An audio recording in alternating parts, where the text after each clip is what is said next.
여기에 모인 여러분들을 주님의 이름으로 축복합니다. 우리 사도신경으로 하나님께 우리 신앙을 고백하시겠습니다. 전능하사 천지를 만드신 하나님 아버지를 내가 믿사오며 그 외아들 우리 주 예수 그리스도를 믿사오니 이는 성령으로 잉태하사 동정녀 마리아에게 나시고 본디오 빌라도에게 고난을 받으사 십자가에 못 박혀 죽으시고 장사한 지 사흘 만에 죽은 자 가운데서 다시 살아나시며 하늘에 오르사 전능하신 하나님 우편에 앉아 계시다가 저리로서 산 자와 죽은 자를 심판하러 오시리라. 성령을 믿사오며 거룩한 교회와 성도가 서로 교통하는 것과 죄를 사해 주시는 것과 몸이 다히 사는 것과 영원히 사는 것을 믿사옵나이다. 아멘. 살아계신 하나님 아버지, 오늘도 우리에게 새날 새 생명 허락해 주심을 감사합니다. 오늘도 이 자리에서 어김없이 하나님을 예배합니다. 이 예배 시간 가운데 하나님의 영광이 드러나게 하시옵시고 오늘 우리의 영이 하나님의 은혜 가운데 임하는 귀한 그 시간 되게 인도하여 주시옵소서. 하나님의 말씀을 나눕니다. 하나님을 찬양합니다. 하나님의 것을 간구합니다. 이때 모든 하나님의 다스림이 이곳 가운데도 우리 한 사람 한 사람 가운데 오늘 우리의 삶 가운데 임하여서 그 성령 충만의 삶을 살아가는 우리의 공동체 여기 모인 한 사람 한 사람 되게 인도하여 주시옵소서. 하나님께 의탁하오니 하나님의 다스림으로 우리를 인도하여 주시옵소서. 예수님의 이름으로 기도드렸사옵나이다. 아멘. 함께 찬송가 88장 찬양하시겠습니다. 새 찬송가 88장입니다. 내 진정 사모하는 함께 찬양하시겠습니다. 내 진정 사모하는 친구가 되시는 구주 예수님은 아름다워라. 산 밑에 백합하여 빛나는 새벽별 주님 형언할 길 아주 없도다. 내 맘이 아플 적에 큰 위로 되시며 나 외로울 때 좋은 친구라. 주는 저 산 밑에 백합 빛나는 새벽별 이 땅 위에 비길 것이 없도다. 내 맘의 모든 염려 이 세상 고락도 주님 항상 같이 하여 주시고 시험을 당할 때에 악마의 개교를 즉시 물리치사 나를 지키네. 온 세상 날 버려도 주 예수 안 버려 끝까지 나를 돌아보시니. 주는 저 산 밑에 백합 빛나는 새벽별 이 땅 위에 비길 것이 없도다. 내 맘을 다하여서 주님을 따르면 길이 길이 나를 사랑하리니. 물불이 두렵지 않고 창검도 겁없네. 주는 높은 산성 내 방패시라. 내 영혼 먹이시는 그네 누리고 나 친히 주를 뵙기 원하네. 주는 저 산 밑에 백합 빛나는 새벽별 이 땅 위에 비길 것이 없도다.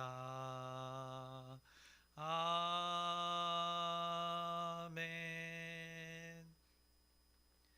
오늘 함께 나누실 말씀은 마태복음 16장 13절부터 20절까지 말씀입니다.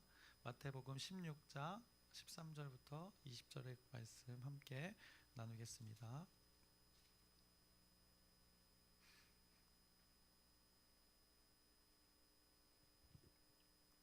어제 말씀을 우리가 잠깐 기억해 보자면 예수님께서는 이제 천국을 의도적으로 거부하고 부정하는 자들에 대해서 주의할 것을 이렇게 당부하셨습니다. 예수님을 시험하면서 이렇게 표적을 구하는 자들을 경계할 것을 어제 본문의 말씀이 전했습니다. 그래서 비유로 말씀하시기를 저들의 누룩을 주의하라라고 말씀하셨습니다. 그들의 악한 의도가, 그들의 악한 생각들이 이렇게 누룩이 퍼지듯이 쉽게 퍼져서 하나님 나라에 그 거하고자 하는 그 자들에게 영향을 줄 수 있으니 예수님께서는 이 누룩을 주의하라라고 말씀하셨던 것입니다. 그리고서는 예수님께서 이 당부에 말씀하시고 또 한 도시를 가시게 됩니다. 이동하셔서 한 도시를 가시게 되는데 그곳에는 예수님을 부정하는 요소들이 가득했던 이 도시였습니다. 하나님의 다스림을 생각할 겨를이 없던 도시였습니다. 그런 곳에 예수님이 가시게 되었습니다.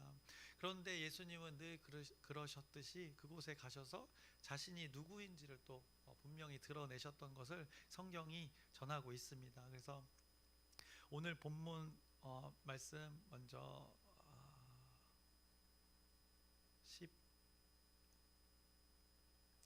13절을 먼저 보시면 예수께서 빌립보 가이사랴 지방에 이르러 제자들에게 물어 이르되 사람이 인자를 누구라 하느냐라고 이렇게 예수님께서 질문을 하셨습니다. 예수님께서 이 빌립보 가이사랴 지방에 가셨던 것, 일단 어디에 가셨는지 그것을 분명하게 전합니다. 근데 이 도시 어떤 도시였는가? 이 가이사랴 빌립보인 것입니다. 빌립보 가이사랴라고도 불리고 가이사랴 빌립보라고도 불립니다. 그 왕의 이름, 두 왕의 이름이 거기에 적혀 있었던 것입니다. 그 당시에 이스라엘을 다스렸던 그 헤롯 빌립 왕, 그 빌립을 여기에 이름에, 이 도시의 이름에 넣고, 또 로마 황제의 지배 속에 있었던 그 이스라엘, 그래서 로마 황제의 이름 가이사랴의 이름을 넣어서 두 왕의 이름을 넣어서 헤롯이 영토를 확장해서, 그러니까 갈릴리 호수 북쪽의 그 지역, 한참 위쪽 40km 위쪽에 있는 그 지역을, 땅을 차지하고 나서 이 도시를 건설하게 되었는데 그 두 왕의 이름을 이렇게 도시의 이름에 붙였던 것입니다. 그래서 그 도시 말 그대로 로마 지배 속에 있었던 도시를 나타냅니다. 또 헤롯이 추구했던 바가 그 이름 중에, 도시의 이름 중에 나타나고 있습니다. 그래서 그곳은 거의 산악지대인데 목축업을 하는 것인데 거기에 어떤 신전이 세워졌는가? 판이라는 그 신전이 세워졌습니다. 그래서 그리스 신화에 나오는 그 목축의 자연의 신인 그 판을 예배하는 장소로 그곳이 사용되어졌습니다. 그래서 그 도시 어떻겠습니까? 우상이 넘치는 도시였던 것입니다. 그곳에 예수님이 가셨던 것입니다. 그곳에서 예수님이 제자들에게 질문을 하셨던 것입니다. 사람들이 인자를 누구라 하느냐라고 질문했던 것입니다. 그래서 많은 이들이 예수님을 향하여서 이렇게 이야기했다고 합니다. 그것을 14절에 이렇게 말씀합니다. 이르되 더러는 침례 요한, 더러는 엘리야, 어떤 이는 예레미야나 선지자 중에 하나라 하나이다라고 제자들이 답했던 것입니다. 선지자의 이름을 언급하면서 그들과 비슷한 면이 있는 사람이다라고 보통의 사람들이 여겼다는 것입니다. 그냥 선생으로서 하나님에 대하여 전하는 몇몇 사람 중에 한 사람으로 여겼다라고 제자들이 증언했던 것입니다. 예수님은 이렇게 말씀하십니다. 15절에 이르시되 너희는 나를 누구라 하느냐라고 다시 이제 제자들에게 질문을 했던 것입니다. 그러면 너희는 나를 누구라 하느냐라고 생각하느냐라고 질문하셨던 것입니다. 결국 내가 어떤 존재인 것 같냐, 사람들은 그렇게 얘기하는데 너희들은 내가 어떤 존재인 것 같냐라고 물으셨던 것입니다. 너희들이 보기에도 내가 그냥 말을 좀 다르게 하면서, 그들과 조금은 다르게 하면서, 기적도 어느 정도 행하면서 그런 선지자들 중에 한 명으로 보이냐라고 물으셨던 것입니다. 그래서 너희는 나를 누구라 생각하느냐 질문에는 무슨 뜻이 담겨져 있는가 우리가 생각해 봐야 될 것입니다. 내가 메시아인 것을 너희가 알겠냐라고 물어보셨던 것입니다. 내가 사람이냐 하나님이냐라고 제자들에게 직접적으로 물어보셨던 것입니다. 이에 베드로가 아주 기가 막힌 대답을 합니다. 그래서 16절의 말씀, 시몬 베드로가 대답하여 이르되 주는 그리스도시요 살아계신 하나님의 아들이시니이다라고 아주 이 멋진 이 고백을 합니다. 그래서 베드로가 이 신앙 고백을 한 것입니다. 하나님을 믿는 그 고백을 했던 것입니다. 그 가까이 왔던 천국을 그가 받아들였던 것입니다. 이 믿음을 고백한 것, 신앙을 고백했던 것입니다. 예수라는 사람의 그 형상 앞에, 자신 앞에 있는 것은 예수님인데 사람이었습니다. 그 형상 앞에, 사람이라는 형상 앞에 이 보이지 않는 하나님의 존재를 베드로가 인정하면서 나는 이 예수를 그리스도로 믿노라라고 이렇게 고백했던 것입니다. 그러면서 주인이다, 그리스도이시다, 살아계신 하나님의 아들이다라고 이렇게 고백했던 것입니다. 그래서 앞에 있는 그 사람이 하나님임을 베드로가 고백했던 것입니다. 그리고 앞서 먼저 예수님의 질문을 생각해 보면 예수님의 처음 질문이 있었는데 사람들이 인자를 누구라 하느냐라는 이 질문이 있었습니다. 13절에 이것은 이 질문에서 이 단어 인자라는 단어를 유대인들이 들으면 선지자의 글, 만약에 하나님의 율법을 잘 묵상하고 늘 달달 외우면서 살았는데, 보통은 그렇게 살았는데 하나님의 말씀에 관심이 있던 사람들이라면 이 인자라는 단어를 언급했을 때 이 선지자의 글을 떠올리게 했던 것을 예수님이 그것을 의도적으로 이 단어를 사용해서 질문했던 것입니다. 인자라는 단어, 바로 그것이 하나님의 율법을 잘 묵상했으면, 선지자의 글을 늘 읽어왔으면 이것이 무엇을 뜻하는지 아는 그런 단어인 것입니다. 그래서 인자, 다니엘서에 나오는 그 말씀을 기억하게 한 것입니다.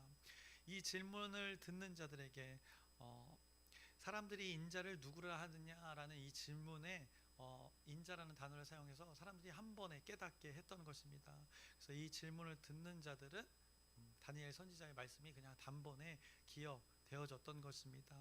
그래서 다니엘서 7장 13절부터 14절의 말씀을 우리가 잠깐 확인해 보면, 내가 또 밤 환상 중에 보니 인자 같은 이가 하늘 구름을 타고 와서 옛적부터 항상 계신 이에게 나아가 그 앞으로 인도되매 그에게 권세와 영광과 나라를 주고 모든 백성과 나라들과 다른 언어를 말하는 모든 자들이 그를 섬기게 하였으니 그의 권세는 소멸되지 아니하는 영원한 권세요 그의 나라는 멸망하지 아니할 것이니라 라고 이렇게 말씀하고 있습니다. 선지자의 글입니다. 그래서 유대인들은 이렇게 모세오경과 더불어서 선지자의 글을 늘 묵상했는데 13절에도 나와 있지만 거기에 이제 인자라는 존재가 나타나 있는 것입니다. 그 인자, 이 다니엘서 선지자의 글을 기억하게 했던 것입니다. 하나님의 말씀을 기억하게 했던 것입니다. 그래서 유대인들, 마태복음을 읽게 될 그 유대인들도 이 인자라는 단어를 들으면 단번에 이 다니엘 선지서의 글이 떠오르게 한 것입니다. 그리고는 기억하게 한 것입니다. 다니엘서에 나오는 인자에 대해서 기억하게 한 것입니다. 그래서 예수님이 의도적으로 이 인자라는 단어를 사용해서 예수님 당신의 존재가 그리스도이고 하나님이라는 것을 알도록 일부러 그렇게 이방 땅에서 질문을 했던 것입니다. 다니엘서를 통해 자신이 이제 후에 하늘 구름을 타고 오는 자가 될 것을 기억하게 하는 것입니다. 하늘로부터 온 존재가 자신이라는 것을 이 단어를 사용해서 이 질문을 통해서 스스로 어떤 존재인지 나타내고 있는 것입니다. 그냥 지금 어느 순간에 나타나는 것이 아니라 예수님 존재, 창조 때부터 있던 그 예수님의 존재, 성자 하나님의 존재, 옛적부터 항상 계셨던 그 존재가 바로 나이다라고 오늘 선포하고 있는 것입니다. 결국에는 후에 다시 오실 그 예수님을 말해주고 있는 것입니다. 모든 자들이 그를 섬길 것인데 그 존재가 바로 나이다라고 지금 예수님이 질문을 통해서 스스로 드러내고 있는 것입니다. 그래서 다니엘서 7장 14절에도 나오지만 그에게는 권세가 있고 그 하나님의 나라라는 것, 그 나라에 대한 것, 그의 나라라고 말하고 있습니다. 거기서 그의 존재 누구인가? 그게 바로 나다라고 지금 선포하고 있는 것입니다. 그게 나 예수인데 보통의 사람들은 그런 나를 뭐라고 부르냐라고 예수님이 그렇게 제자들에게 질문했던 것입니다. 그래서 인자라는 이 단어를 사용하는 순간 아마 그들은 깜짝 놀랐을 것입니다. 베드로는 그때 그렇게 번쩍 뛰었던 것이 있었던 것입니다. 깨달아진 것이 있었던 것입니다. 그래서 번쩍했던 그 베드로는 이 신앙 고백을, 멋진 신앙 고백을 했던 것입니다. 그것이 그의 어떤 열심으로 이루어졌던 것이 아님을 성경이 말씀합니다. 하나님이 베드로 자신에게 주었던 선물, 믿음이라는 선물이라는 것을 그때 베드로가 깨닫게 되었던 것입니다. 하나님이 베드로에게 믿음이라는 선물을 주셨고 그때 그 선물을 베드로가 자신 있게 풀어서 열어서 제꼈던 것을 오늘 성경이 말씀하고 있는 것입니다. 그것에 대한 것이 바로 이 16절의 베드로의 이 신앙 고백이 되는 것입니다. 그래서 그가 이렇게 멋진 신앙 고백을 했을 때 예수님께서 매우 기뻐하시면서 17절에 이렇게 말씀합니다. 예수께서 대답하여 이르시되 바요나 시모나 내가 복이 있도다. 이를 내게 알게 한 이는 혈육이 아니요 하늘에 계신 내 아버지시니라 라고 말씀하셨습니다. 너가 복 가운데 있다 말씀하셨습니다. 너가 이렇게 고백한 것은 너가 이렇게 복을 누리게 된 것인데 너의 어떤 무엇이 한 것이 아니라 하늘에 계신 아버지께서 너에게 허락하신 것으로 이루어진 것이다 라고, 결국에 네가 믿게 된 거, 이렇게 고백하게 된 거, 믿음이라는 건 이 선물이라는 것이다 라고 깨닫게 하시고 계신 것입니다. 그래서 우리가 보통 믿음이라는 것, 주신 선물이라는 개념이 바로 오늘 예수님 말씀의 근거에서 우리가 그렇게 나누고 있는 것입니다. 그러면서 18절에 이렇게 말씀합니다. 또 내가 내게 이르노니 너는 베드로라. 내가 이 반석 위에 내 교회를 세우리니 음부의 권세가 이기지 못하리라 라고 예수님께서 말씀하셨습니다. 그래서 또 잘못 해석해서 이 과거에 이제 우리 기독교 역사, 개신교 이전의 천주교의 역사 속에서 중세 시대에서 베드로가 반석이다, 사람이 반석임을 해가지고 베드로를 또 숭배했던 그 오류의 시간들이 있는데, 이 여기서 반석은 이 베드로가 고백했던 그 신앙 고백이 바로 반석이라는 것을 성경이 말씀하고 있는 것입니다. 그 믿음의 고백이 흔들리지 않는 그 근간, 하나님의 다스림 속에 있을 수 있는 그 근간이 되었다는 뜻으로 예수님께서 반석이라는 것을 비유로 말씀해 주신 것입니다. 결국 이 믿음이라는 반석이 우리 인간들의 신앙의 삶을 지탱하게 된다. 그 하나님의 다스림 속에 있을 수 있다는 것을 마태복음이 다시 한번 이 믿음에 관하여서 하나님 나라와 관계돼서 이렇게 말씀해 주시는 것입니다. 반석 위에 집을 짓는다는 것, 결국 이런 귀한 믿음 위에 세워지는 것임을 성경이 깨닫게 하는 것입니다. 그래서 한번 생각해 보면 교회라는 것 무엇입니까? 교회라는 것 우리들입니다. 우리의 존재가 교회입니다. 그래서 교회 에클레시아, 믿는 자들의 모임이 교회라고 우리가 말하고 있습니다. 믿는 자들의 모임, 여기서 벌써 믿음이라는 것을 말하고 있는 것입니다. 그래서 오늘 말씀을 근거로 생각해 볼 때 믿음이 반석이 되는 것입니다. 교회라는 것, 믿는 자들의 모임이기 때문에 가장 근간이 되는 것, 하나님을 믿는 믿음이 모든 것 가운데, 그 교회의 모든 존재 가운데, 모든 활동 가운데, 모든 것 교회라고 칭하는 것 가운데는 이 하나님을 믿는 믿음이 근간이 되어야 함을 성경이 말씀해 주십니다. 그 하나님을 믿는 믿음이 존재할 때 그것을 교회라 부를 수 있는 것입니다. 그래서 교회라는 것이 여러 모임이 있습니다. 여러 활동을 하지만 취미생활의 모임이 아니라는 것입니다. 어떤 다른 것을 이루기 위한 모임이 아니라는 것입니다. 교회 공동체가 다른 여러 것을 하면서 여러 가지로 모일 수는 있으나 가장 그 모임 가운데 근간이 되는 것은 이 하나님을 믿는 믿음으로 모였을 때 그 모임을 교회라 할 수 있는 것을, 또 교회라 불리울 수 있는 것을 오늘 성경이 말씀하고 있는 것입니다. 그렇게 하나님을 믿는 믿음, 그 반석으로 모였을 때 그때 그 음부의 권세가 영향을 미치지 못한다는 것입니다. 그들이 이기지 못하게 된다는 것입니다. 누룩의 영향을 받지 않게 된다는 것입니다. 바리새인들과 사두개인들처럼 가까이만 그 천국을 부정하고 거부하면서 자신이 붙들고 있는 것으로 그렇게 영향을 미치려고 이겨보려고 하지만, 그렇게 예수님을 시험하면서 이겨보려고 하지만 결국 그들은 그것으로 이길 수 없다는 것입니다. 결국 이기는 것은 무엇인가? 이 믿음에, 하나님을 믿는 믿음에 기초한 그 믿음이, 반석 위에 세워진 그 믿음의 공동체가 결국에는 이 세상 가운데서 승리하게 된다 말씀하시는 것입니다. 그리고 이 바로 이기는 권세를 누구에게 하나님께서 부여하시는가? 믿음으로 하나님의 다스림을 받아들인 자에게 이 권세를 주신다는 것입니다. 이 하나님의 권세를 주신다고 말씀하시는 것입니다. 천국을 받아들인 자에게 이 하늘의 권세가 주어진다는 것을 말씀합니다. 그것이 믿음을 선물로 받은 자들의 결국엔 그 권세가 누림이 되는 것입니다. 그것이 오늘 말씀 가운데 천국의 열쇠로 표현되어진 것입니다. 그래서 19절의 말씀, 내가 천국 열쇠를 내게 주리니 내가 땅에서 무엇이든지 매면 하늘에서도 매일 것이고 내가 땅에서 무엇이든지 풀면 하늘에서도 풀리리라 하시고, 하나님 뜻 안에서 믿음으로 하나님의 권세를 사용하는 것을 성경이 19절에 말씀하고 있는 것입니다. 믿는 자들에게 이 하나님의 다스림을 사용할 권한이 주어졌다라고 말씀합니다. 다시 한번 전하지만 누구에게 주어졌는가? 믿는 자에게, 하나님을 믿는 자에게, 예수를 그리스도로 믿는 자에게, 하나님의 다스림을 신뢰하는 자에게 이것이 주어졌다라고 말씀합니다. 이런 것들을 이루시겠다고 우리 인간 곁으로 사람의 모습으로 오신 예수 그리스도의 존재를 마태복음이 끊임없이 알리고 있는 것입니다. 오늘 베드로와 예수님의 관계 속에서 이루어진 하나님의 나라와 그 과정 속에서 이 믿음이란 요소를 통해서 이 하나님 나라가 이루어지는 아주 모범적인 샘플을 예수님께서 말씀으로 마태복음의 16장의 말씀으로 제시해 주시는 것입니다. 그래서 오늘 이 말씀을 근거로 여러분들이 기억해 보시길 바랍니다. 우리도 다 신앙을 고백을 하고 있는데, 매일도 고백하고 과거에도 고백했는데, 우리의 신앙 고백이라는 것이 무엇이었는지 또 무엇인지 기억해 보시길 바랍니다. 우리가 날마다 이 아침에 이 고백하는 것, 하나님을 믿는 믿음을 이렇게 예배로 고백하는 것입니다. 그런데 우리의 원함을 토로하는 시간이 아니라 하나님의 말씀대로 살겠다는 그 고백의 시간이 되어지는 것입니다.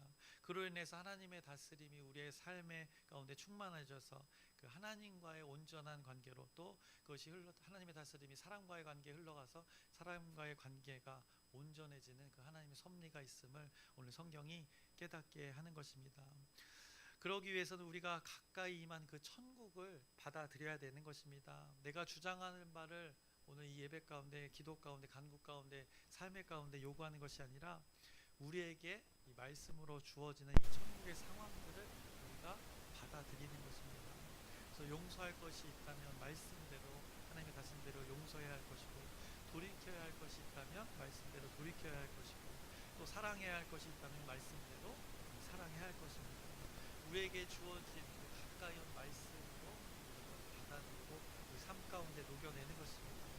그래서 이것을 가까이 온 천국을 거부했던 자와 받아들였던 자의 그 차이, 성경에서 이미 마태복음에서 말하고 있는 것입니다. 그래서 우리 공동체는, 여기 모인 한 사람 한 사람은 이 가까이 온 천국, 하나님의 말씀, 오늘 우리가 마주하는 이 말씀을 어떻게 할지는 이제 우리의 몫이 되는 것입니다. 우리 공동체는 소망하는 것은 하나님의 다스림이 충만하게 소망합니다. 이 가까이 온 천국을 받아들여서 그 하나님의 권세도 누리고 하나님의 말씀하신 그 다스림 속에서 그 모든 것들을 누리는 우리의 공동체 되기를 주님의 이름으로 축원합니다. 기도하겠습니다. 살아계신 하나님 아버지, 오늘도 하나님의 말씀을 나누었습니다. 이 말씀이 살아 움직여 우리 마음과 영 가운데 하나님의 다스림으로 임하여 주시옵소서. 우리의 생각과 우리의 판단이 있지만 하나님의 말씀, 하나님의 우리가 믿는 믿음 가운데 우리를 교회로 모이게 하셨고, 또 하나님의 섭리 가운데 그 믿음을 우리에게 선물로 주셨고, 우리가 그것을 받아들여서 여기서 지금 이 믿음을 신앙 고백을 하고 있습니다. 그것에 모인 공동체가 우리 광명중앙 침례 공동체일 줄 압니다. 이 가운데 하나님의 다스림으로, 사람의 생각과 마음을 초월하여서 하나님의 다스림으로 우리 공동체를 인도하여 주시옵소서. 하나님께 전적으로 의탁하오니 하나님 뜻 가운데 하나님의 섭리로 주관하여 주시옵소서. 예수님의 이름으로 기도드렸사옵나이다. 아멘.